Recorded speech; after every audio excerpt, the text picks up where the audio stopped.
Good morning class fifth students. आज हम इस वीडियो में सूचना लेखन का अध्ययन करेंगे। एक नया टॉपिक सूचना लेखन।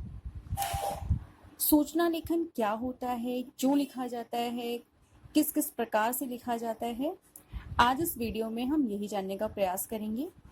तो चलिए देखते हैं सूचना लेखन क्या होता है।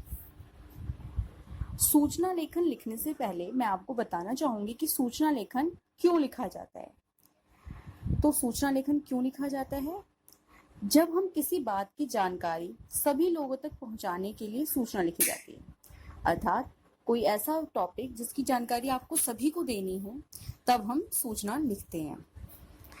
सूचना लिखते वक्त हमें कुछ कुछ बातों का ध्यान रखना पड़ता है। तो वो बातें क्या हैं, चलिए मैं सब आपको बता देती हूँ।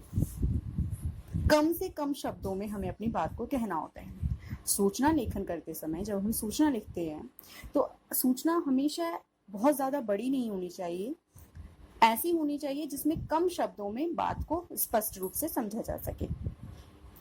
दूसरी बात, सूचना किसे और किसके द्वारा लिखी जा रही है, सूचना किसे लिखी जा रही है और किसके द्वारा दी जा रही है, इसका भी स्पष्ट वर्णन होना आवश्यक है सूचना लेखन में।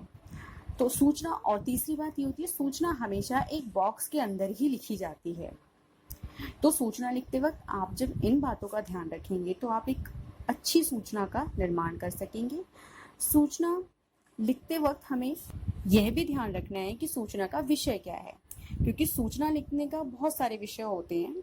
तो यहाँ पर जैसे किसी कार्यक्रम के ऊपर लिखा जाता है, किसी प्रतियोगिता के बारे में वर्णन किया जाता है सूचना में, कोई अनुशासन, नियम, इन सब का भी वर्णन सूचना में होता है। वहीं खोने पाने, अर्थात कोई वस्तु खो गई है या आपको कोई वस्तु मिली है, पाने मतलब मिली है आपको वस्तु, तो इससे संबंधित भी सूचना लिखी जाती है। तो यहाँ पर कार्यक्रम, प्रतियोगिता, अनुशासन, नियम, खोने पानी, इन सभी विषयों पर ये एक उदाहरण के माध्यम से हम देखते हैं सूचना किस प्रकार लिखी जाती है। सूचना दिनांक। कक्षा 5 के विद्यार्थियों के लिए विद्यालय की ओर से शैक्षणिक भ्रमण का आयोजन किया गया है। शैक्षणिक भ्रमण में छात्रों को जयपुर ले जाया जाएगा। यह कार्यक्रम 5 दिनों का दिनांक का वर्णन होगा। जो छात्र शैक्षिक भ्रमण पर जयपुर जाना चाहते हैं वे अपने अभिभावकों से अनुमति पत्र तथा 500 रुपए की राशि अपने अपने कक्षा अध्यापकों के पास जमा करवाएं। विद्यालय व्यवस्थापक समिति।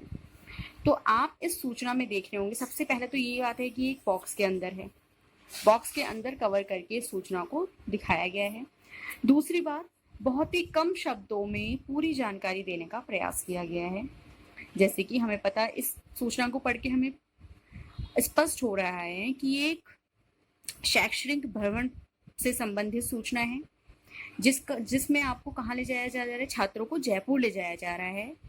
5 दिनों के लिए कार्यक्रम है और इसमें कितने रुपए लग रहे हैं, 500 रुपए लग रहे हैं, और आपको एक अनुबंधी पत्र भी जमा कराना है। तो इस सूचना से हमें इस जो भी विषय है इससे संबंधित सभी प्रकार की जानकारियां मिल गई हैं। और आखिरी में इसमें बताया गया है कि किसके द्वारा ये आपको सूचना दी गई है।